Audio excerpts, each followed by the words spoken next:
Welcome back. I've got my buddy Joe Caputo today, and he's got a fucking phenomenal life story.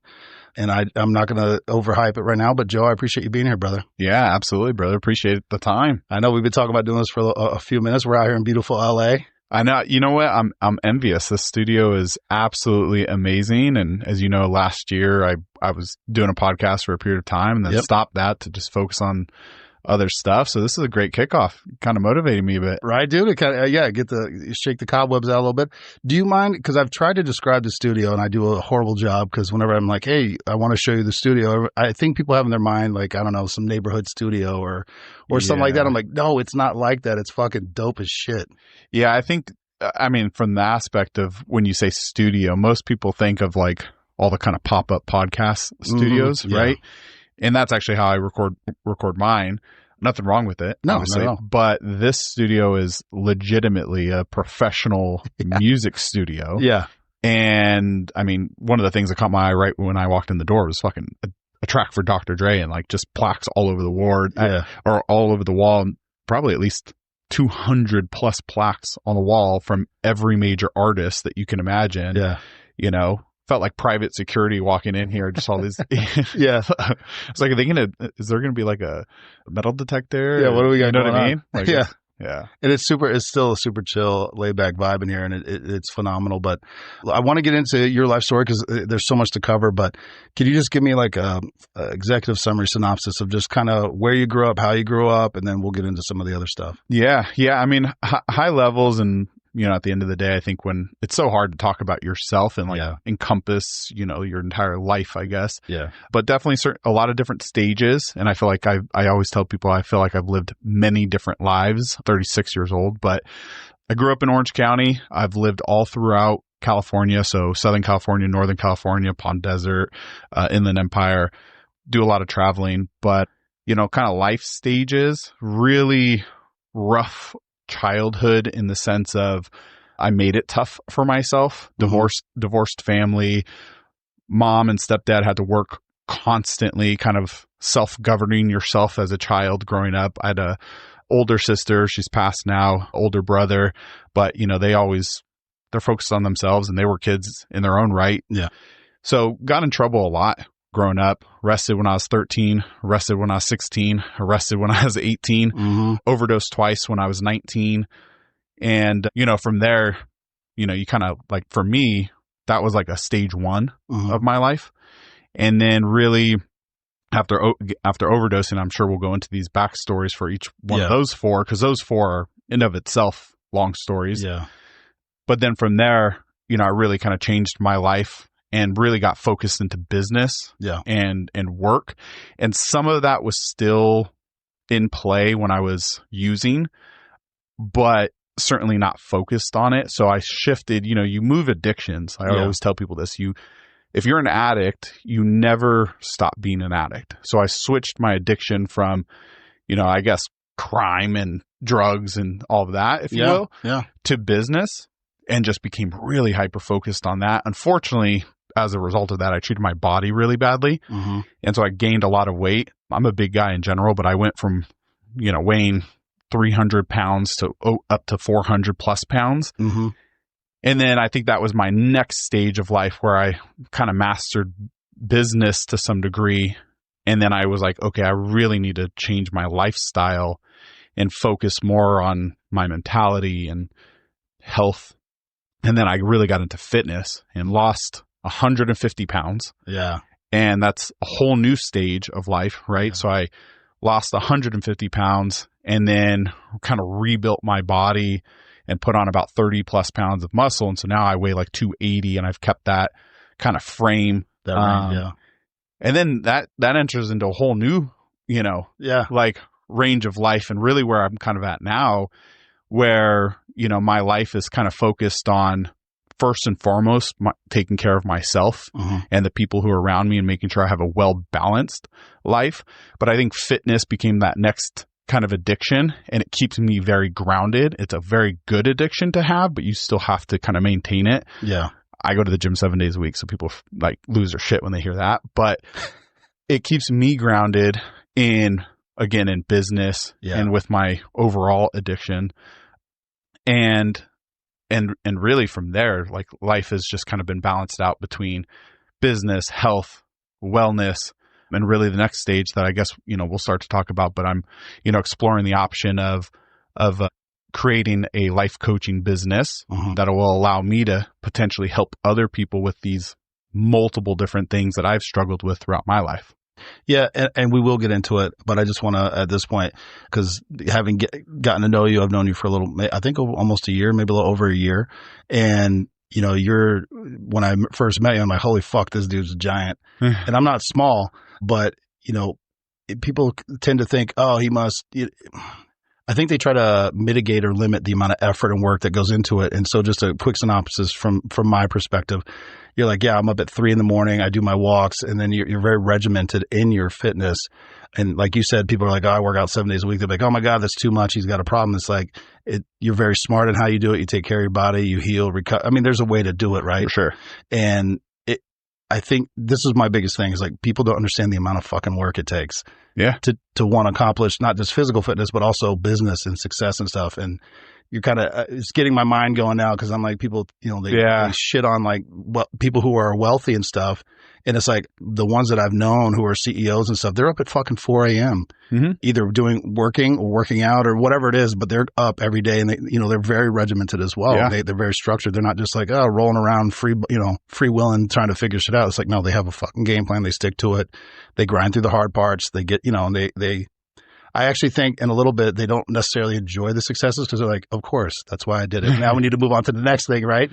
Yeah. Maria and I were having this conversation on the way here and have this conversation often, but it's very hard for me to be content. Yeah.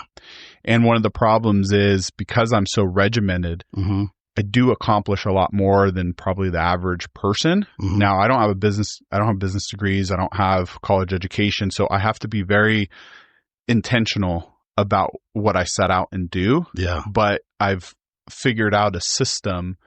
I call it preparation, routine, and follow through. There you go. Like my 3 pillars. Yeah. And I tell people, just think of like, a chair. It has 4 legs, right? And if you take one of those out, you fucking fall apart. Like the whole chair is useless. Correct. So for me, it's those 3 strong pillars. And you are right. Like I'm very regimented, about what I do. And it does allow me to accomplish a lot of things. Absolutely. Well, this is where I'm trying to stay focused on it. So let's start off at 13.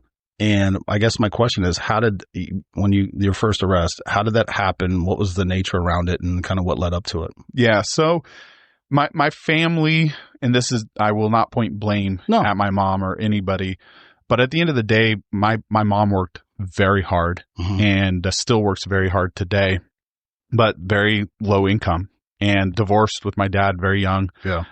And she had 3 kids she wanted to provide for, and her and my stepdad would go to work and come home and, make enough to cover the basic bills. And I think just money mentally became a very hyper focus for me young. Like I was very aware that we were not, wealthy. And then I think also just, you kind of just like selfishly want to figure out how to get out of that. So money always was a focus for me very, very young. I'm like the type of kid that legitimately I would like freaking my neighbor had like an avocado tree. I would take their avocados and go sell them. I would do car washes. I'd have garage sales. I mean, I would do all these things very, very young. Yeah.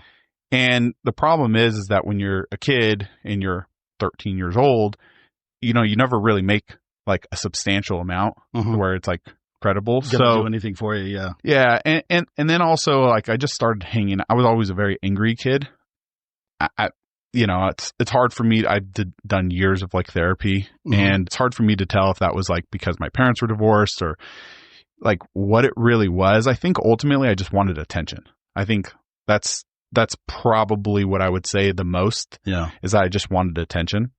And so I started hanging out with a couple different kids in the neighborhood that probably weren't the best kids to be hanging out with. And they started just, I had this mindset of, let's make money. They had this mindset of like, let's go take money. Wow. Right. Yeah. And so it was in junior high. I was, this is the 13. I'll tell each story independently, but when I was 13, my school had play that they were putting on, and they were raising money and doing all this stuff. And actually I was part of the drama class, so I was raising money. And I noticed that the teacher was just putting the stuff away in like a regular cupboard. Yeah. Like, real loose. Like just a file cabinet, Mm-hmm. like a little single key lock type of thing. And because I guess I'm just hyper aware of stuff, Mm-hmm. like I was like, And so very selfishly, I told my one of my good friends at that time, I was like, man, like they're putting all this money in there and there's like thousands of dollars. Like I bet like you can just come back on the weekend and take it. Yeah. And nobody would know. Like there's no cameras. There's no like Nest cameras and rings and stuff like that back then. So literally that's what I did. Like, unfortunately, again, used my intelligence. There was like a back door, like a fire door, and put like some tape and some gum to make sure that thing didn't latch. Yeah. And came back on a Saturday and walked right into the class, went right to that cabinet. Doesn't take much effort to get it open. Took all the cash and coins and left the checks, and got away with it. And, months go by, and the friend that went with me, I gave him a little bit of money from it. And then, this is really wrong to say, but I was intelligent enough to know how to hide that I had that much money. And it was thousands of dollars. Yeah. And I'm 13 years old. So like literally I wanted to buy new pairs of shoes. I wanted to buy some stuff. I didn't want my mom to know. So I literally bought all the stuff, and then I paid the cashier to call my mom and tell her that I'd won a contest. See, I didn't know that part. That's great. And literally my mom like took the call like that. And she was like, so I just came home with a bunch of clothes. And again, selfishly, like, and again, I'm not pointing blame at my mom, but like I came home with a bag full of clothes. My mom didn't have to buy me clothes. Yeah. Right. She didn't have to buy me the new pairs of shoes. She didn't have to like do all that stuff. And what ended up happening was then also like I had other friends that were kind of in the same situation I was. So I just gave them money. Yeah. And then because they're my friends and I'm 13 and they're like, yo, this dude's got money. Not as intelligent. I told them what I did. Oh. And months went by, and people start to kind of piecemeal stuff. And some of my friends that had some of the money that I gave them, one of the lunch ladies called them into the office. They broke down right away and just said what happened. Right. Yeah. So then they called me in, the police officer there scolded me and, tell the truth, tell the truth, tell the truth. At that exact time, I was also I wanted to be a cop. That was actually a goal for me. So I was doing their like Explorer program and all this other stuff. And literally he was like trying to like break me down. I was like, I'm not going to say shit. Right. Cause like this is going to ruin all my plans. Like I was smart enough to also know like this is going to ruin all my plans. Like I'm so screwed. Why did I do this? You start having the immediate regret. And then, my buddy, he comes in and sees me there, sees the cop, and it's like, you ratted? Oh my God. I was like, oh no. So it just all fell apart. So I just told the truth at that point and, did community service. I mean, it was embarrassing. You walk out, you're 13 years old, you're in junior high. My son is 15 now. I can't even imagine getting a call from the school. Like I literally got walked out. I'm arrested. All school's out. People are just watching you. All of my buddies were all in cop cars. We go to there. All the friends that were explorers, they literally are watching me. Oh, like, no. Like, wait, this dude was trying to be an explorer. Like, yeah. And so at that point, now coming out of that, I did my community service. I did all that. I should have had regret. I should have learned my lesson. But now I just was like, well, my life is fucked. Yeah. Right. Like I'm a loser. Like everybody knows what happened. So it just pushed me even further into it. And, again, I'm really kind of left to my own devices. And, a couple of years go by and you get into high school, and I was one of those kids, like I smoked and drank very young. So, my parents would have a lot of parties. We'd have people over. We had a little bar in our living room. We literally had a bar in our living room. My mom's friends would come over. I'd serve them drinks and charge them money. And then, so when high school came in, like, again, I always had that business mindset. Yeah. So going into like when I got arrested when I was 16, I started going to I was part of a party crew. So I would party crews, basically like you would throw parties and charge people to get into them. Oh, okay. Yeah. So I had like a relationship with like a liquor store where literally the guys knew that I was obviously not 21. I'd go in there, I'd buy cases of like Mickey's 32 ounce or 40 ounce. Like, yeah. And then I would he would charge me $1.50. I would sell them for $5. Yeah. And then, so same thing. What age range was this? This was now I'm like 15, 16. Oh my God. All right. Yeah. Keep going. But this is where it escalates really bad. Yeah. So, because now you're making money though. Well, now I'm making money. Yeah. But it's off of, $1.50 to, $5. Yeah. And I was like, you get into high school and you just start to go to enough of these parties. And obviously weed was still legal then. And it's like, you can buy like an ounce of weed and like just flip it, you know? Yeah. And so I started doing that. And by then I had a job. I won't say where, but let's just say it was very convenient. Yeah. People would literally, it was like a drive-through service. Understood. People would literally drive through, come to me.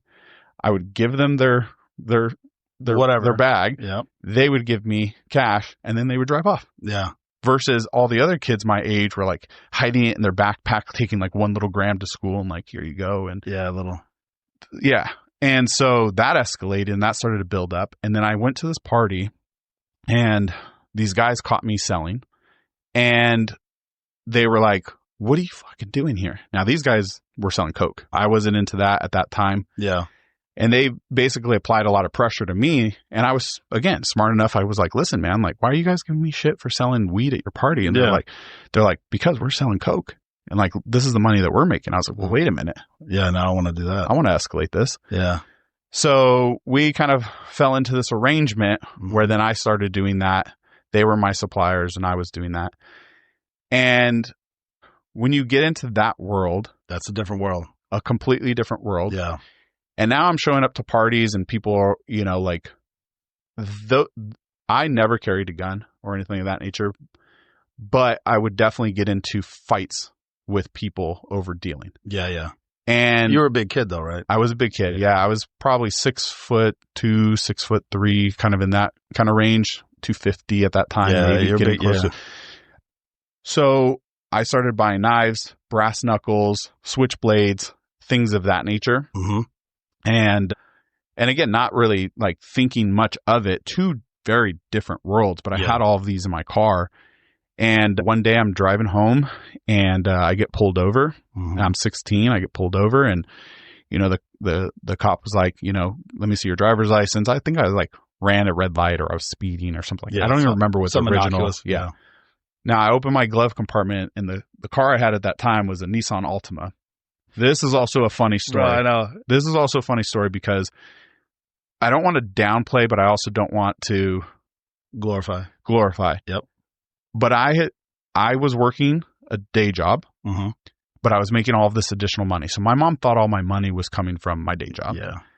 I literally bought my car cash. I'm 16 years old. I bought a $30,000 car. Yep. And so, you know, I'm sitting in my beautiful little car and it's a Nissan Altima, but for me it was glorious. Yeah, right? Of course. So I opened my glove compartment and in my center console, and the center console had like 2 different center consoles. Like one was just the top where my wallet was. The second inside of it I had like brass knuckles and something else. Yeah. And I opened the wrong one and I basically flashed it to the cop and I put it back and I kind of looked at him and he looked at me and he puts his hand on his gun. He's like, put your hands on the steering wheel. I put my hands on the steering wheel. He's like, what's in your center console? And I was like, fuck. Yeah. I was like, it's brass knuckles. And he's like, why do you have brass knuckles? I was just like, yeah. You know, I was Safety? like, I don't know. Yeah, I was just like, I don't know. My friend went to TJ, you know, he ends up opening my center console. They have, you know, they put me in the back of their car. Yeah. I had brass knuckles, switchblades, knives. I had a machete in my trunk. I had a bat in my trunk. Okay. Well, they're all felonies. Like, I understand. The switchblade and you're in California right now. Yeah. So the switchblade and the brass knuckles are felonies. Oh, I didn't know that. Yeah. So they're felonies. So I'm 16 years old. My car's getting towed away. They're calling my parents. This is the second time I've been arrested. Oh shit. You know, and then they start grilling me because then they're like, what the fuck? Yeah, why do you have all these weapons? Like, what's going on? I'm like, I just need to protect myself. My parents are like, nah, bullshit. Like, what's going on? Yeah. So my mom pretty much put like 2 and 2 together, and then she really started freaking out. So that one, same thing. You know, I was lucky where, and again, in hindsight, very, very lucky that I did good in school. You know, I had great grades. My anger issues had kind of gotten under control. Yeah. And my teachers wrote me letters of recommendations, and I had to do community service. I had to do all kinds of stuff. Yeah.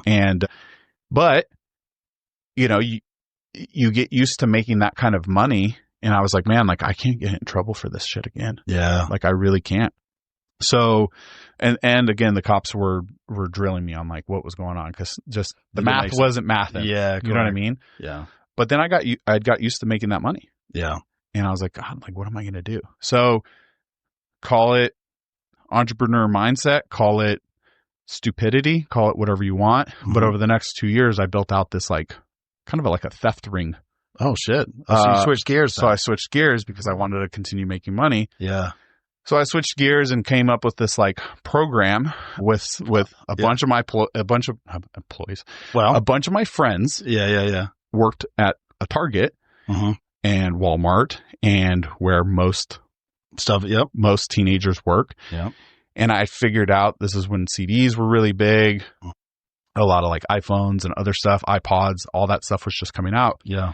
And just talking to my friends, I figured out a system to where I could send somebody in. Yeah. They would get a cart full of stuff.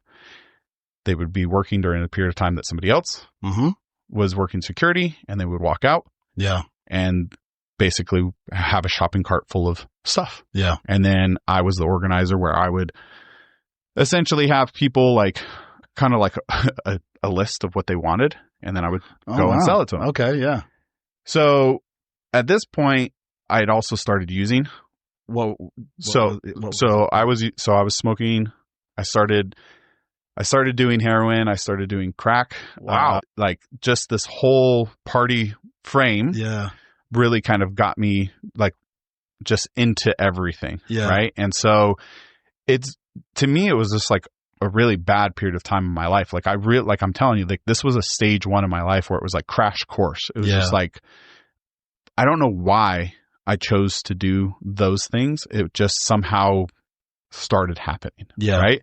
Now, all my friends were partiers, but like, you know, everyone's recreational. And I think that should have been my intention. But now I'm, again, 17, 18 years old. Like my parents moved, and like my senior year, this is when it all really kind of comes to a boil. And this is when I really started like using. So my parents bought a house in Sun City, which is super far from Orange County. Okay. And they moved out, and I was able to talk with our landlord, because we were renting a house at that period of time, and get a group of friends together where we literally had a house. Oh shit. Yeah. I can see where this is going. So I'm 17 years old, you know, still finishing high school / graduating high school.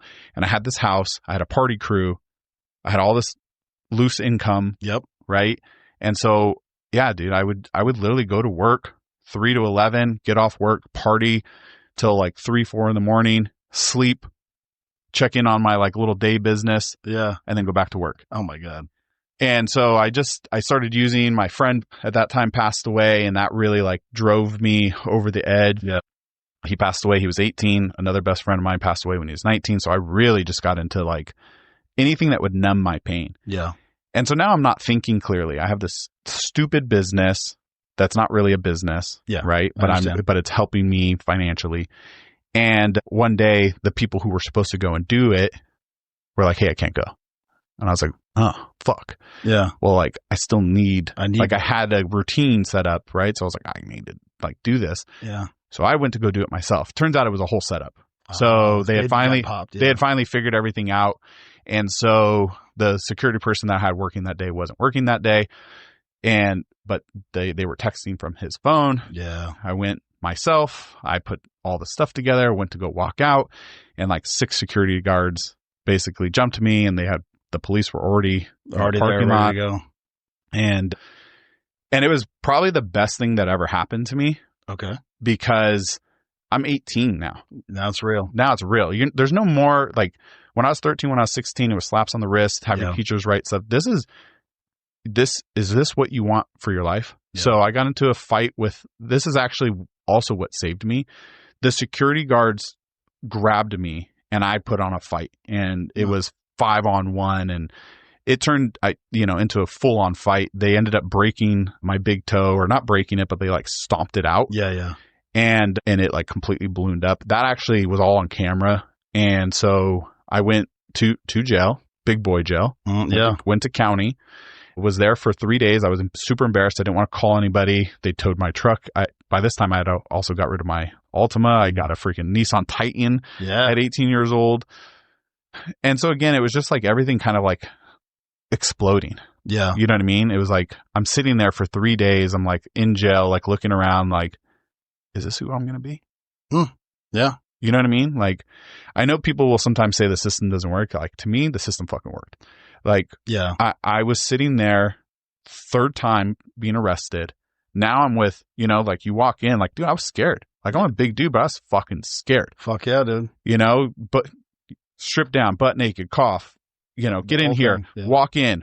Blacks all go to the left, Mexicans to the right, white people straight forward. Yeah. Dudes asking me about my tattoos. Like, my friend had passed away, so he was born in 1988. They're like, what does the 88 mean? Trying to immediately put me with all the skinheads. And like, I'm not kidding. Like, like fucking, dude, I didn't want to shower during that 3 days. Like, I was like, dude, I'm going to get raped in here. Like, it did what it was supposed to. It scared me enough to where I was like, dude, is this my fucking life? And then I didn't call anybody. I didn't make any phone calls from there. I just, to my family, like I disappeared. I was supposed to go to work. I didn't show up to work. My boss was like, that's not like him. He called my mom, emergency contacts. Like they figured out obviously what was going on. Yeah. So Monday rolls around and my mom's there. My grandma's there. Oh God. You know what I mean? They'd already posted bail. And it was just, again, it was just embarrassing. Like you're getting arrested. Now, luckily long term, because of what the security officers did. Yeah. So again, I had done all of this because I wanted money. Yeah. Okay. So I had enough cash to pay for a good lawyer. I paid my grandma back for posting my bail and I got a good lawyer because I knew I was in some fucking trouble. Yeah. And luckily they didn't have enough, proof to really put it to, but it was conspiracy and grand theft, criminal organization. Like it was some big boy charges. I know you're talking about like you just a little day job type thing, but it caught mine. I'm like that. Yeah, that's a conspiracy. That's a criminal enterprise almost. I mean, it could have gone. It was another felony. Yeah. And just before we move on from that, because we're very similar. I think that's why we get along, but it's very similar in the sense that I've talked about it before. I was raised in a trailer park and I used to get picked on because my clothes came from, Goodwill, the thrift store or whatever. So it was usually too big or whatever the deal was. And that understanding what you're saying about money and knowing what it's like to be hungry, to have to not have what you see your other classmates or your friends have. And you're just like, why can't I have that? And I think for me, because what you're talking about, I knew kids like that in high school. Everyone kind of knows, especially in school, right? Everybody kind of knows the deal and like what kind of adds up and what doesn't.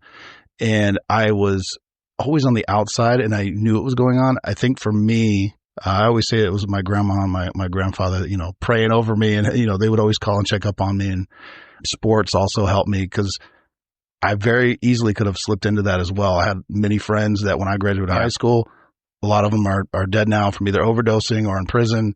One of my closest friends, again, he was very similar to what you're talking about with the thefts and the circles and stuff. He was like, I was going to college. He's like, I'm going to Miami to sell coke. And I'm like, that's a terrible idea. Please don't do that. Yeah. It didn't work out well for him, but it's like the world. And for me, I understand what you're saying. Like that feeling of like, you want to be self-sufficient and you want to have these things, and the easiest way to do it sometimes is the criminal side. Yeah. Well, I think, I think of it, I'm very humble about my life and I'm very appreciative of the struggles and challenges and things. I mean, they make me who I am, but at the end of the day, like when you're in that mindset, you just, you're doing wrong. Yeah. But somehow you just do it anyway. Yeah. And it is embarrassing and it is tough to have those conversations. Like even now, like as a business professional, like if somebody asks me about it, I'm not shy to let them know that I used to be an addict and that I'm recovered. I'm not shy to let them know that I've done harm. But when you start talking about like a criminal path, it's like these things somehow we've attached it like it follows you forever. Yeah. You know what I mean? And the reality is, based on the criminal system, it fucking could. When you fill out a resume and it asks you those questions and all this stuff. So, that was like one of the things that I thought about like a lot. Like that 3 days, man, it gives you a lot to think about. Oh yeah. And you're very introspective anyway. Yeah. Oh, I definitely like to self-evaluate. I have good emotional intelligence too. Like I could figure out kind of like the room and what's going on, but like coming out of that, luckily it was like I don't know, just timing of everything I feel like is very important, because what ended up happening was I literally got out, paid my court fees, did all of that. Lawyers started doing what they needed to do. And mind you, again, through this whole time, I had a day job. I had a good job, and my bosses and everybody cared enough about me to like, are you okay? Like, have these conversations. I didn't tell them all the details, obviously, but they also didn't care. And they were just like, all right, so, you know, what are you going to do? Well, I was also very good at what I did from a day job perspective. And there was this, while I was fighting my court case, there was this opportunity for me to move up north and a salary job opportunity at 18 years old. Yeah. And I was like, okay, I've got a road to my left and a road to my right. If I stay here, I've got this party house. I have this whole persona that I've created for myself over the years. Now, mind you, nobody really gives a shit about that anymore, right? Like all my friends, like they know how I was during that period of time. When people who I've known for like, you know, my whole life, they're just like, dude, you're a totally different person. Like I'm just a completely different person. Yeah. And I love that. But I literally looked at these roads and I was like, man, I'm going to go to the right. So I applied for that job opportunity. I got awarded it, even with the mistakes that they knew about that I made. I packed my fucking bags. I moved to Northern California. I fought my case. It got dropped down significantly to a misdemeanor and something that I was eligible after 5 years to get it removed from my record. Which I did. Absolutely. But when I was living in Northern California, I literally had to come back every other weekend because I had community service. So I had to drive back. So that was also a struggle because then now I'm living in Northern California. Yeah. And I'm starting a new job or new position, and it's a leadership position. I have extra money. Yeah. But not the money I was making before. Understood. But a real job. Yeah. You know what I mean? So real good money, consistent, salary position. Every 2 weeks that check comes in, it's the same check. Yeah. And again, like I said, my friend had passed away, and I had all these traumas that I my mom did her best to try to get me to counseling and to deal with those things. I just couldn't deal with the pain of losing one of my friends so young. And so I would do all kinds of different drugs and just try to fucking disappear, you know? And it really came to a head because I moved, I was about 18 and a half. And for about 6 months, I was just heavy drug use. And on my 19th birthday, I came back to Orange County. I'd already finished my program, finished everything. I was done. And I came back to celebrate my birthday. And I was like, all right, let's take it easy. Started just smoking. Then all of a sudden, we started doing lines. Then all of a sudden, I started smoking. And something happened. I have no idea. I don't remember. I couldn't tell you. I could have killed someone during that period of time. I have no idea what happened. But I know that I woke up in a hotel room that apparently I had rented. I was throwing up on myself. Basically, I woke up choking on my own vomit. And I turned off to the side, spit up all whatever. I was butt naked. I pissed and shit myself. Oh my God. And I don't think I've heard this story from you. That was my first overdose. Wow. And so, same thing. I was like, man, like, fuck, like, dude, what am I doing? Like, I was trying to get away from all this. You know what I mean? Like, what am I fucking doing here? So got my shit together, went back up north. By this time I had got another job promotion. Okay. And moved even further up north. And so again, I'm having like the successful career during the day. Yeah. And then when I'm by myself, I'm just doing all kinds of stupid shit. Yeah. And I'm trying to party and do all this. So I was like, all right, I go home. I was like, all right, I'm not doing that again. Cause that type of overdose isn't really like an overdose, right? Like I mean, it was bad. Don't get me wrong. Like pissing and shitting themselves. Most people won't admit to that, but I basically vomited and woke myself up. Now, had I not been more so on my side, I could have drowned in my own throw up. I could have been that typical kind of overdose, right? Yeah. I've seen that. Yeah. More than you think. Well, yeah. Yeah. And so I went home and I was like, oh man, I'm not going to do it anymore. I'm just not. And 1 week went by and I was good. I was like, fuck yeah, dude. Like, I'm so good. Like, I'm doing all right. Yeah. And then 2 weeks go by. Yeah. And then, like that itch just kicks in and I was like, fuck it. I can like go to a party and just drink. Like, it's not a big deal. Yeah. And so, I go to this next party and same thing, man. This is up north? This is up north. Okay. And one thing leads to another and same thing. It's like we started smoking, started doing lines, started doing heroin. And I got this bright idea. We got Coke, and everyone was done. They were smart, right? Yeah. They're done. And I've told this story before on my podcast too about the second overdose. Mm-hmm. But what ended up happening was I wasn't done, and I was just chasing. It was like I was trying to kill myself because I was just like, for whatever reason, like I don't know, I just couldn't deal with the pain, you know? And there was not really much pain for me, but I didn't feel like I was doing much with my life. You know what I mean? Mm-hmm. By this time, my second friend had passed away. So I had a friend pass away when he was 18, a friend passed away when I was 19, or when he was 19. Now, were these from overdoses or something else? It was a motorcycle crash. He didn't have his license. I got him a job with me. He didn't have it. He bought a motorcycle. So there's some self-guilt there. He didn't get his permit. Yeah. And he was riding his motorcycle. A cop tried to pull him over. He took off.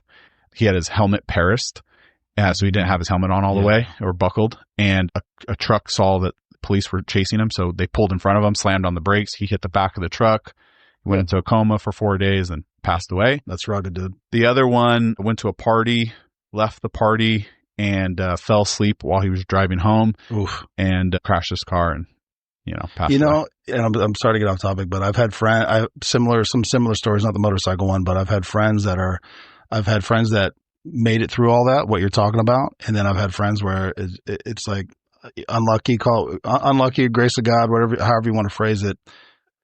It's interesting. I don't think I've ever processed it the way you are right now. Cause I've had friends of mine, they were close friends that died. Yeah. And it sucked. And I went to their funerals and stuff, but it was almost just like, it's sad to see that leave. And then also I had kids very young. So I kind of had something else to like keep me going. Yeah. I don't know. It's like every time similar stories, but I just always had kind of something else that grounded me. Maybe. For sure. And I think this is why I just kept chasing, because I didn't really have something to ground me quite yet. So for the second overdose, and this is where it all kind of comes together, because my friends do play a crucial part in that, right? Yeah. From a pain perspective, I was trying to get rid of that pain, but also from a survival perspective, it's really what changed my life and got rid of this whole stage of theft and crime and bullshit. Yeah. So yeah, my friends were all done partying, but I wasn't. And so I attempted to cook my own crack. Oh my God. Had you ever done it before? No. So first, okay. Yeah. So what I thought was the smartest idea was to take the Coke that we had, and, obviously you kind of know somewhat how to do it. Yeah. I'm sure some people have no idea how to, but if you're in that business or around that industry, you kind of figure it out. I didn't have baking soda, but I did have Ajax. Oh my God. And I was so fucked up that I decided to use Ajax, and I made this big blue crystal. Yeah. And I was like, oh, it fucking worked. And that's wild. And so I smoked it, and, immediately, like a television turning out, like an old school television, like just the outside turns black and just goes tunnels in. That happened. And that's what I remember. Yep. And it shuts down.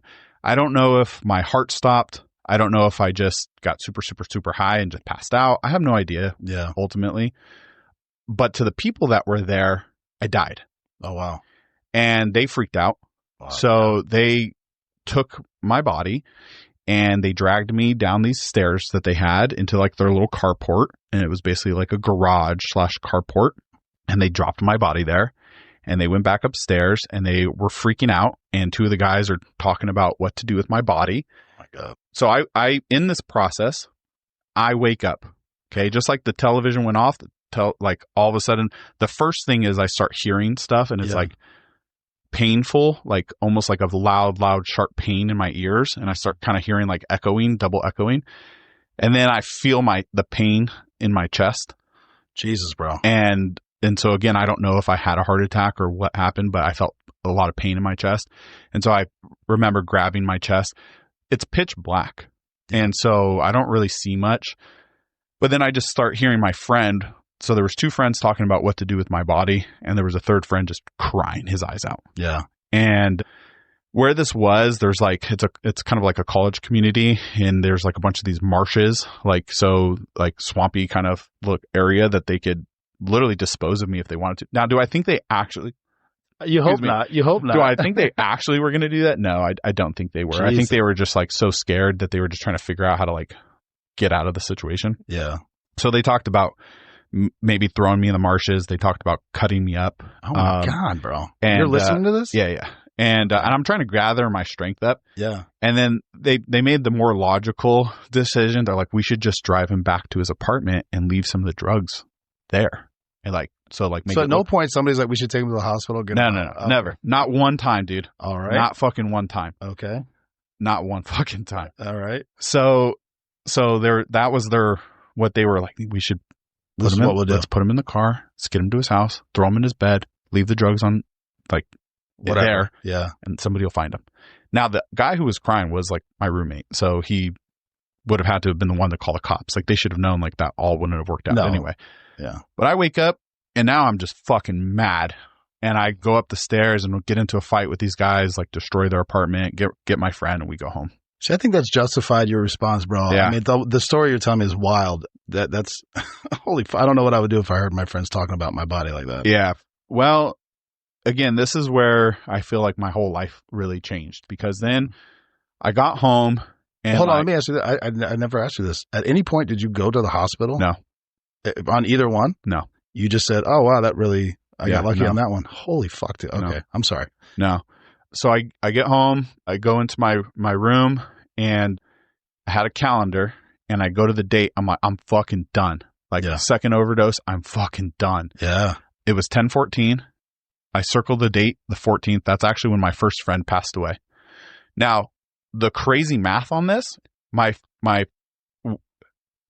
the dates aligned by 14 months. So my first friend passed away on the 14th, and 14 months later, my other friend, then it would have been myself. The way the things work out.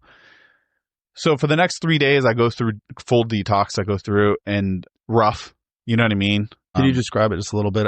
Because I've only heard how rough it is. Well, the problem is I was doing so many different things that I was experiencing different highs and lows. But a lot of it, I would smoke a lot. Yeah. So I would smoke my heroin for the most part. I did inject many times, but I was more of a smoker. Mm-hmm. So really it was just a lot of headaches, a lot of vomiting, your stomach, your intestines, you don't want to eat, but then you're getting stomach cramps and just very painful, sweating my ass off. Yeah. It was just really painful. Now, did you had you steeled your mind this is going to suck? Did you know this was coming, the withdrawal stuff? I knew that would just happen in general, because the previous 2 weeks, they weren't that bad because I continued to smoke and stuff like that. So my original mindset was actually, I'm just going to stop doing anything aside from drink and smoke. Okay. That was my original mindset. Yeah. So I thought if I smoked, it would get my mind off of stuff. Got it. I was if I smoke weed, it's not a big deal. Yeah. But I decided I was done with everything. All of it. I never stopped drinking. I think, that's something I've explored over the years, but it's not really a crutch for me. So it doesn't bother me. I'm not an alcoholic or anything. I do occasional drinking.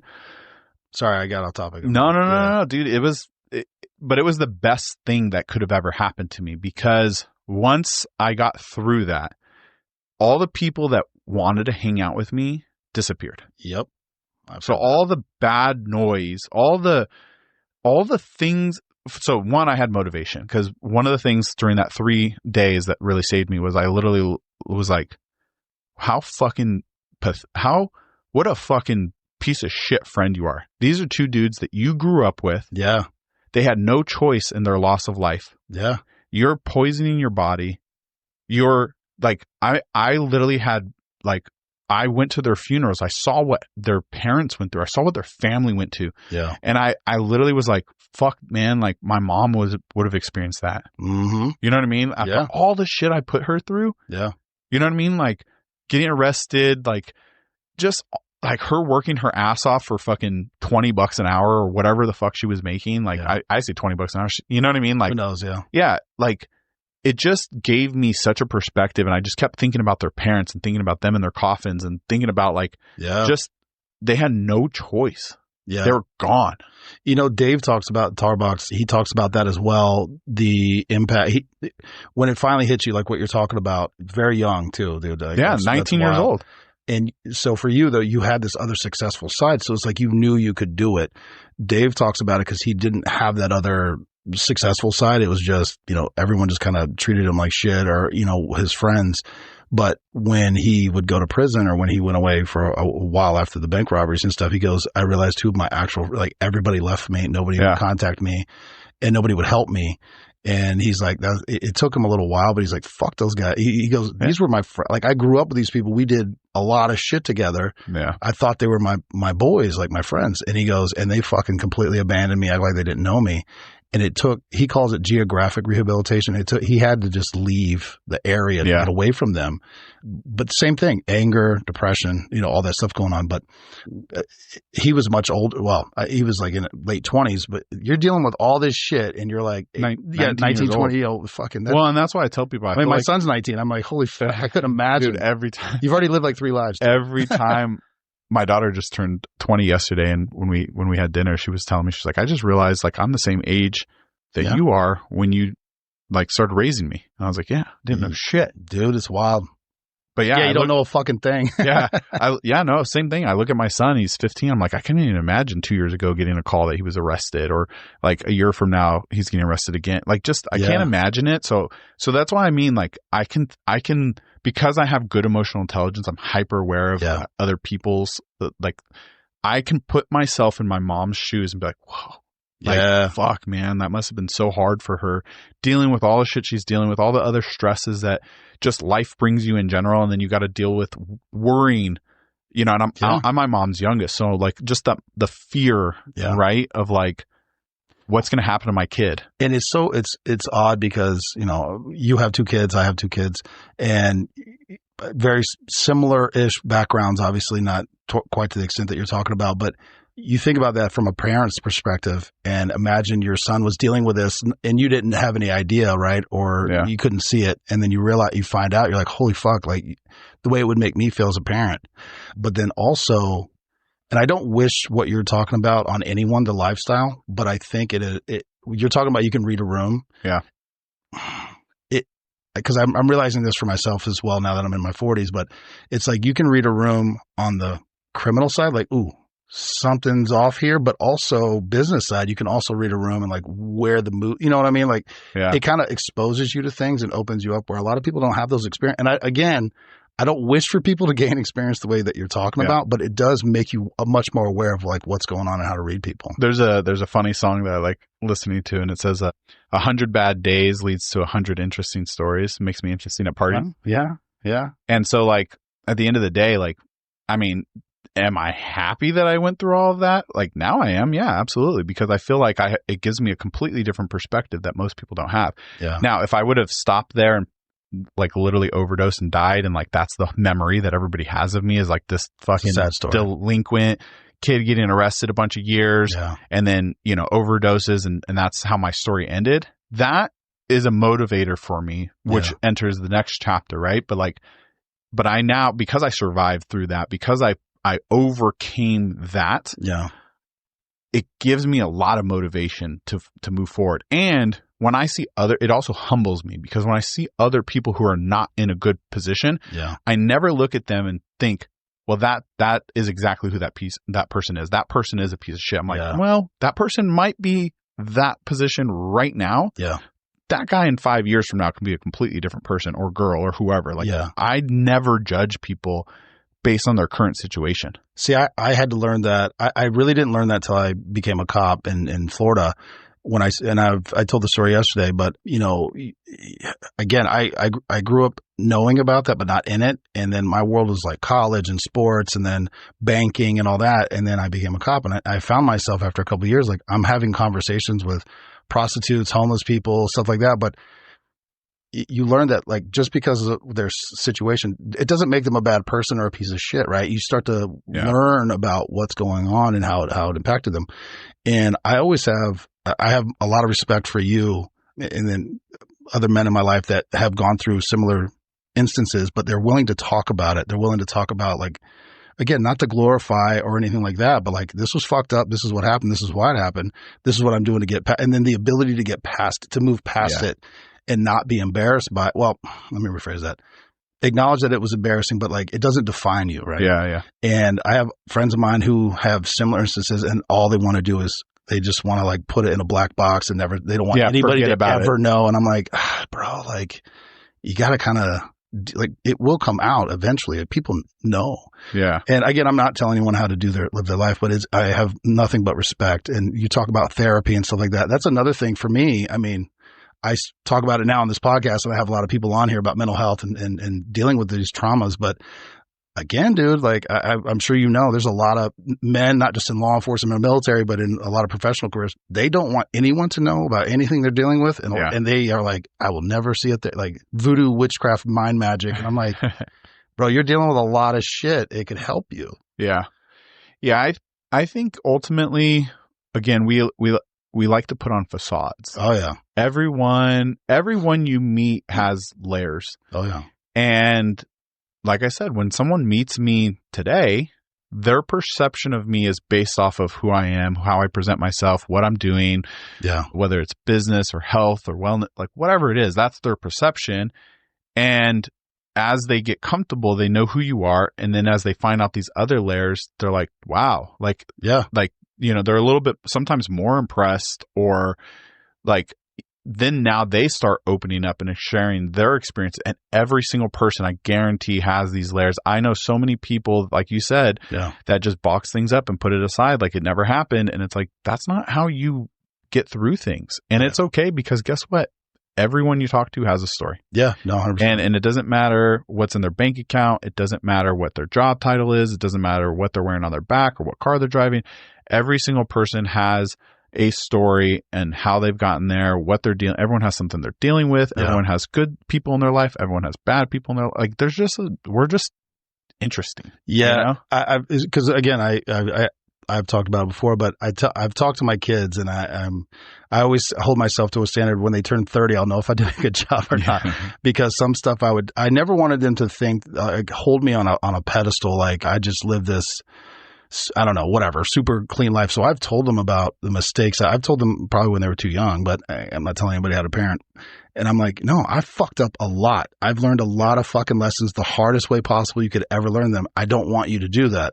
And I will say, for the most part, they get it. I think my son wants to learn his lessons the hard way too. But my baby, she's like, yeah, so hearing you watching my brother, I think I'm going to go this path. Yeah. It seems a lot easier. Yeah, for sure. For sure. I mean, everyone's got their own path to walk, but it's like. Yeah, I mean, yeah, I think with older siblings too, like there is that difference, you know what I mean, where you can learn from them. But yeah, I mean, personally, unfortunately, I just had different, like my brother, as soon as he was like 17 and a half, he got my mom sign the papers. He went to the army. He never came back. Yeah. He's now, he'll be 38 in July. Or 39, actually. Yeah, he'll be 39 in July. He never came back. You know, he's just always been in the military. So that was what he did. He got focused and took off and, you know, created his own life and never looked back to, you know, our childhood and what it was. My sister did her best, but, you know, was always just kind of in and out of things. She went through a stint of drug addiction as well. And, you know, unfortunately developed like a heart issue and through to her final day. She passed away when she was 41 years old, but to her final day, you know, she still was kind of dabbing in stuff that she shouldn't have. And and so again, to me, I'm like, I look around at families and it's like one person could be a doctor and a lawyer and the next person could be a homeless man in the corner. It doesn't really, your upbringing is, there's two people or two decisions. Like I said, I had two roads in front of me and I made a decision. I decided I was going to go the other route. And I feel like for anybody who is listening, that's like, oh, fuck, I've been through a lot. There's no coming back. It's just a decision. Yeah. Everything in your life is just making the right choice. Well, let me ask you that, because I'm the oldest and I have younger siblings, my sister and my brother. And, you know, I think about those things too. Do you have what are your thoughts on your brother when he left? Like, did you feel like he left you, abandoned you? Are you proud of him? Like, what does that look like for you? I'm proud of him now. I totally understood why he left. I think he did the right thing. I think he did the right thing. Yeah. We were not close. My brother and I were not close growing up. We were only 2 years apart. Oh, okay. And you usually would look at kids that are that age and they'd be very close. But what happened, I think, was just like, I stole a lot of attention because, like, for my brother, he was the middle child. So like my sister was always fucking something up and then I was always fucking something up. So my brother was just like, what the, unfortunately, he just didn't have the childhood that he probably deserved. Yeah. Because he was just kind of, again, stuck in the middle. He wasn't a mentor for me. He didn't do any of that. And I don't fault him for that. He focused on himself. Yeah. He did what he needed to do. And like I said, he made the right choice for himself. Well, I don't fault him for that. Something I'm dealing with a little bit now is because I was the oldest, but again, I'm 18. I'm like, boom, I'm going to, I kind of did the same thing. I did what I thought was best for me, and I never really looked back. And now 3 years later, I'm like, I feel guilty because I basically left my sister, and that's when she started going a little off the rails, and I wasn't there. And I don't want to say I didn't care, but I wasn't like checking in. Yeah. Like I was focused on my own shit. And then my brother's 8 years younger than me. And so there was a vast gap. And, most of his childhood, I was, high school, college. And then, at the time I had a wife, I had 2 kids. So like my whole life was completely different than whatever middle school, so there was a vast disconnect, and we've connected now in adulthood. But I'm like, I'm dealing with a little bit of guilt on that. Yeah. Well, there's nothing for you to be guilty about, because ultimately you could also play the story back, and you could have been there and give her advice, and then she would make the same choice. People make their own choices. No, you're right. So at the end of the day, like, what I've noticed about people who are in not the same positions as people who they want to be, a lot of times it's because they're playing the victim mentality. No, oh yeah, I know that. And so regardless if you were there or you weren't there, like, they would have made their own choices. Yeah, it's just you told me that we haven't really actually talked about your older brother that much, but it just kind of registered in my brain as something that I'm currently like thinking about dealing with. But let's move on. So second one happens, you're like you go through the withdrawals, and now we're talking about the rehabilitation. And I mean, like, looking at you now, knowing you now, it's fucking wild. When you first started kind of telling me about it, I was like, I would never have assumed. Like, I figured you were just fucking rock star day one, and you're just like, I'm crushing. Well, I think it's a facade thing, right? Because a lot of things, if you do something, while you're at work and you're just like, you're getting the day job done and all this stuff, and then you go home and nobody's there and you're doing all this other shit, like, nobody knows, right? So I think, again, I think I was living a little bit of my life in a facade during that period of time.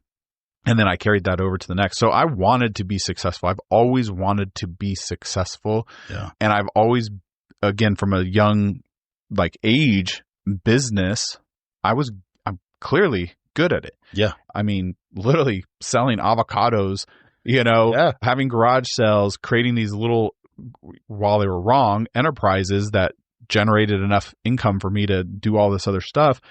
I realized I have an opportunity. Yeah. There's a company that hired me to do something, and I've been doing a good enough job to where they're giving me opportunities while I've been fucking around doing all this illegitimate stuff, trying to get money too fast. And I was like, okay, why don't I just focus on this? Imagine if I'm 19 years old. Imagine if I just really go hyper in on this and just learn. And so with that company, I learned as much as I possibly could. It was a perfect time. They got bought. A new company, an investor came in, and they were just teaching all kinds of stuff. I mean, it was like I went to college. They were teaching us all kinds of business classes. And I got really into Franklin Covey and Stephen Covey. It's basically crash courses on business. This guy like created like the 4 disciplines of execution. Yeah. And about goal setting. And then I started reading books on like a book called Good to Great, and like how businesses grow. Read that book. I read Emotional Intelligence. I was like all in. I don't have money to go to college. I don't want to take on debt. Yep. I just want to learn. I got into David Ramsey. I got into Rich Dad, Poor Dad, like just started really kind of understanding all of that. And so this company just kept growing. I kept like advancing with them. I moved to Northern California, to Santa Clara. Then I moved to Palm Desert. Then I actually got a promotion and moved back to the location that I started at. And I literally was running this. I made it into a $500,000 business. I'm 21 years old now. Yeah. And I'm running a $500,000 business for this company. Now, they were cool, and they did this employee stock share program where literally you could take your quarterly bonuses and get shares in the company instead for up to half of it. And so I did that every single time. And when the company finally sold, I got my first actual company dividend, ownership dividend, and I went and bought a house. Now, let me ask you that, because I'm thinking like 21, I wouldn't even know what the fuck you're talking about. I do now, and I'm like, I look back, I'm like, fuck, I should have done some of this shit, because I was always just like, give me the money, I need it for whatever. Yeah. But did you have like a mentor, or was it just you consuming knowledge? Consuming knowledge. I mean, I definitely have had mentors over the years. So I had a business mentor that really kept me in line for that. Like my boss at that time, he's my son's godfather. He owns his own company now. So during that period of time, he was my business mentor, but only for the job. He wanted to make sure I was getting the job done. Yeah. All the books and all that was just, I would ask people. I would see successful people. I started getting into fitness around that time too. But I had, again, like my thing was I would look at people and I'd go, that person's in a better situation than I am, or I want to be like that person. I'm going to go ask them how they did it. Dude, that's amazing. And I'm just going to absorb whatever I can. And you also have to remember, I had all this extra time. I wasn't partying anymore. I had all this extra time. So I was like, what am I going to do with this time? Like, I'm going to absorb as much information as I possibly can. Like, I'm an addict, right, at heart. So I need to keep myself busy. What can I do? Yeah. Books and that type of experience. I literally when I went back to the location that I was running, I found out that every city has this thing called small business development centers. Yes. And their whole focus and their whole job is to take a person, show you how to build a business, and then open it and help you get funding. Yeah. I literally pretended I was going to open a business. I went there. I went through like a 6-month course on how to like grow a business, and just so I could learn how to do it. I learned how to do Excel and accounting and all of that. Yeah. And again, I'm running this $500,000 business for somebody else. And then I get my first dividend, and then I get a house. Yeah. Well, at that time, the stock market had crashed. Like everything had crashed. The housing market had crashed. I bought in 2012. I bought a 3,200 square foot house for $216,000. It had been built in 2007. I bought it in 2012. I learned at that period of time how to leverage home equity. So when the market corrected, I learned that I could borrow against the equity and I could have more money, and then I could go and do stuff with that. But before I did that, I got my first dividend that allowed me to buy the house. Yeah. And that was like, I was like, oh my God, like this was like the smallest little taste of a pie. Yeah. And like, I'm 21 years old. It was like a $35,000 check or something like that. I was like, this is the smallest little, imagine if I owned double of this or this or that. So that company that I was working for, I was clearly successful at what I did, but they were trapping me because of my age. Mm. And again, they're looking at me and I was like, man, I want to do more. Like, I was so hungry, and they're like, calm down. Yeah. This isn't like a rodeo cowboy, like, you know? But then there was this other company and they were in LA, and they were super, super focused on growth. And they're like, listen, if you want to, take a step back and join our company, like we'll let you advance as fast as you want to. And again, I had 2 roads. Yeah. And I was like, well, I know where road 1 leads. Like they've taught me what I've learned a lot from them, but they've taught me what they've taught me. Yep. It's time to go next opportunity. So I joined that company, and they didn't know shit. And all the stuff that I had learned, I started applying there. And I literally, like within like 30 days, had found out that they actually were missing about $1 million of revenue. Oh shit! And they had no idea. And they're like, how did you figure this out? And I ran them through the process, and I was like, you guys got to do this. You got to track everything like that. Like, you guys are missing fucking $1 million in like billables. Yeah. And they were like, my boss at that time, he was like, do you want to take charge of this? And I was like, yeah, sure. Yes, I do. Yeah. He's like, I can't give you a promotion. I said, it's fine. Let me fix this problem. Mm-hmm. And when I fix it, we'll have the extra money. You can give me a promotion then. There you go. So I went around, did all of that, fixed it, gave me a promotion. He's like, hey, you want to open this new account? And every new account you open, I'll give you a percentage so you can make more. And I was like, sounds good. So I opened from 2013 to 2019, I opened over 60 properties. Yep. And grew, financially, title-wise, all of that good stuff. But again, I'm working for somebody else. Yeah. Right.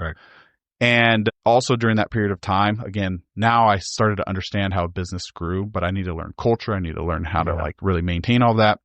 I was also now commuting to LA, which again, doing the drive today, it's at a minimum an hour and a half each way. So it's a 3-hour part of your day. And then I'm working 10 to 12 hours a day. Yeah. So now I'm working 15, 16-hour days every day, Monday through Friday at least, sometimes even on a Saturday or Sunday. So I really sacrificed like 6 years of my life to just learn, grow, create a name for myself. And now I created that name. And then I was leveraging, as I was building this business and leveraging the industry that I knew how to do, I took the home equity and started investing in other businesses. Got it. So, I had a friend that wanted to open a cannabis company. I helped him do that, grew it, took my portion out, sold my portion off, doubled my money, paid off the home equity. Yeah. Found the next business that I wanted to invest in, did that, grew it, sold it, put the money back. Yeah. So I just kept doing that process. Then I opened my own consulting company, started having people hire me to come in and do exactly what I did for the first company. Saved them $1 million. I was like, listen, I can find you money. How about this? You don't have to pay me a cent, but for everything I find, I want a percentage of it. So if I grow your business and you start making, $100,000 more, I want 50% of that, or 25%, or whatever the share, was. Yeah. And I just started doing that business overall and just taking a percentage. And, I still do that today. Yeah. So I'll find small businesses or moderate sized businesses and I'll basically go into them and do that. During that 6-year period of time, though, I was working 16 hours a day. I just abused the fuck out of my body. I know. I was like, we'd be remiss. We got to talk about your health. Yeah. So I beat the shit out of my body. I ended up gaining like 100 pounds. I literally was 400 pounds. Yeah. And I would literally not eat all day. And then before I drive home, I would stop at fucking Jack in the Box and order 4 tacos, a jumbo jack meal with curly fries, a large Coke. And it's like 4,000 calories in like one sitting. You know what I mean? As I sit in a car and drive, So it got to a point where, where basically I went for like a standard doctor's checkup and they were like, look, you're pre-diabetic. You need to be on these cholesterol pills for the rest of your life. My sister had already had her heart issues. Yeah. My brother got diagnosed with like blood clotting in his legs that was actually genetic. And then my grandma had passed away from blood clotting in her neck. And my dad had just had like a heart issue. So like like I'm like looking around and now I'm like, man, like now at this point, like I'm like 26. Yeah. And I'm like, dude, I need to change my fucking life. Like, what am I doing? Like I have all this. You're crushing it in this I one, have all this knowledge, right? I have all this experience. I have money and I'm just going to fucking be some fat dude that like dies. You know what I mean? Like, can't keep up with my kids. Like, I'm just like, dude, what the fuck am I doing? So I kind of drew a line in the sand. It was like, I need to make health a priority. I met this guy. How old were you when that roughly? Like 26. Okay. Roughly 26. So I met this guy who he had like just was like losing weight like left and right. I was looking at doing like the stomach surgeries and all that stuff. Yeah. But I ran into him at like a Denny's fucking like in a Denny's bathroom. I was like, hey man, like, his name's Charlie. I was like, and he's a life coach actually. So I was like, hey man, like you've lost like fucking 150, 200 pounds, right? And he's like, yeah. I was like, did you do like a surgery? He's like, no, I watched this documentary called Fat, Sick, and Nearly Dead and it changed my life. I've seen that as well. And I was like, fuck, what is it about? And it's just like, it's about a business guy who does a 60-day juice fast and he loses like 80 pounds. He was like taking all these pills and had all these like body rashes and all this. He like completely cures himself. And then there's another guy in that same documentary that loses like 100 plus pounds. He was like a truck driver. I'm like, if these motherfuckers can do this, I can do it. Right? Yeah. So sure enough, I decided to do a juice cleanse. I set out to just do a 3-day. I was like, no way I'm doing 60 days. Yeah. I was like, let me just do 3 days, see how it is. I got through 3 days and your body just dumps stuff. Yeah. And so 3 days in, I was 400 plus pounds. Yeah. I know I was more than 400, but I'd get on the scale and it would go 399 error. Understood. and so, I literally had lost like 30 pounds. Damn. And it just like dropped. Like, it just kept, the 30 pounds was when I finished like that first cleanse. So I did 3 days. Then I was like, on day 3, I was like, you know what? I can actually do a week. So then I did 7 days. And then I was like, you know what? I can push it a little bit more. So I ended up doing 10 days. And then I weighed in, I lost the 30 pounds. So I lost 30 pounds in 10 days. Yeah. I was like, oh my God. Like that. Now, I didn't look amazing. I was still 360 plus pounds, but I was just like, I feel better. Great. Yeah. And then by watching that documentary, I learned I was like, well, shit, man, this is called micronutrients. And I was like, let me dive deeper into this. Yeah. So I ended up signing up to do a nutritionist class, personal trainer class, strength and training, and learned about micronutrients, macronutrients, weight training, just all of that. Yeah. And I decided to start doing paleo. Paleo is basically if you hunt it, forage it, you know, if you're a caveman and there's no grocery stores, like what would you eat? So I basically would do 1 day paleo, 1 day juice, 1 day paleo, 1 day juice. And I did that. Dude. I did that for a fucking year. Yeah. And I lost 100 pounds literally in that full year. So now I'm 300 pounds. Then I start getting into like running and. Yeah. Now you can run. Yeah. Yeah, I can run. Yeah. I would literally just like run on the treadmill and look at the time and then be like, all right, tomorrow I want 15 seconds better. And then I would just like do shit like that. Yeah. Again, I have an addict mind. Yeah. So when I set my sights on something, I'm going to figure it out. It's just how I'm built. So, and now, you know, obviously, dude, people respect people who are fitness, right? Yes, they do. And people respect people who are fit. And so I lost 100 pounds. That was a whole conversation of itself, right? People would see what I'm doing. People would see what I'm eating. I was posting about it. Yep. So people started to respect that process. Well, 2 years in, I lost another 50 pounds. So I got down to 250 pounds. But, you know, I was basically a runner. I had like a runner's body. I would just like was eating like rabbit food. Terrible. Yeah. Fuck that. You know, when you're 6'4", 6'5", like, you know, and then you just look like people will literally, because I was big my whole life, especially towards like high school, like all my friends knew me like as a big guy. So I really it was kind of scary, I think, for some people. It was like, dude, like, what point are you going to like, you know? Yeah.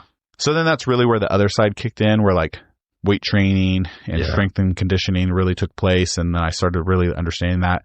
I ended up putting on about 30 pounds of muscle, getting to 280 pounds. It helped me a lot in business. I will 100% advocate to people because look good in suits, baby. People respect people, one, who lose weight, who transform their lives, but then also, you know, you said it when we started this, people who have routines and are regimented and disciplined, right? Like people respect that. Yeah. And I'm a big guy. So when I walk in a room, it demands a little bit of attention. Nothing you can do about it either. Even if you didn't want to, it doesn't matter. Yeah. I sometimes don't notice it. Maria will literally be like, do you see all these fucking people look at you when we walked in? I was like, I don't know. Yeah. Yeah. But, you know, it really kind of was that next ceiling what I needed in my life, because now it's really got me to a stage where fitness was the therapy I really needed, right? Yeah. Where I could take out my anger issues. I could balance myself out. It's self-respect. Like you get out what you put in. It's a de-stressor. So if work or business or personal, if things aren't going right, like it allows me to like, it's the balance. Yeah. You know, it was really the foundation that I was missing. Mm-hmm. And, you know, now today, like, you know, I moved on from that other company. I built it up as big as I could, learned what I could there. Another company approached me and said, hey, listen, we're looking for subject experts. We'll give you partnership shares. And, you know, I continue to do my consulting and build other businesses. And then now my fitness is in line. I have a regimented mentality. And a partner to help you and support you. I've got a loving, caring partner, you know, that supports it and works out probably 10 times harder than me. Very impressive, yes. And can, you know, keep up, if not surpass. And, you know, it's now I feel like I'm entering to that third next life stage, right? Well, with that being said, and let's respect, what do you got planned on the future? I want to be respectful of your time. I told you it goes by quick. Yeah, right? No, absolutely. So, you know, what I am thinking is the best thing to do. Yeah.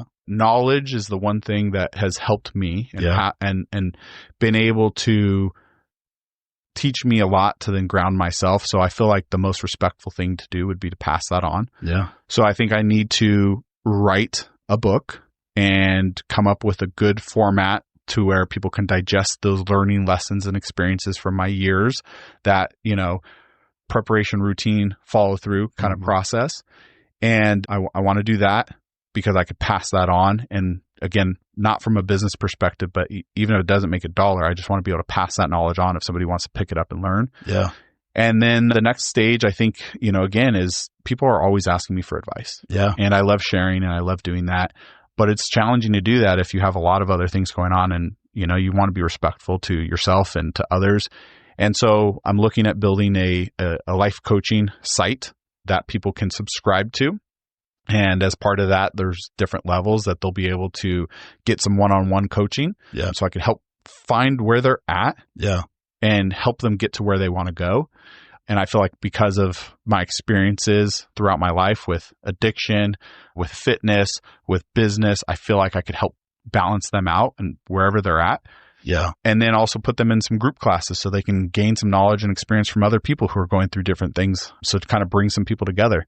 So I really think that's the next stage, for me in continuing what I do. I love the business industry that I'm in. I love all the businesses I'm a partner in or an investor in. And, just to kind of just continue living life, man. Dude, when you told me that, I was like, of all the people, because people are like, oh, I should do a life coaching.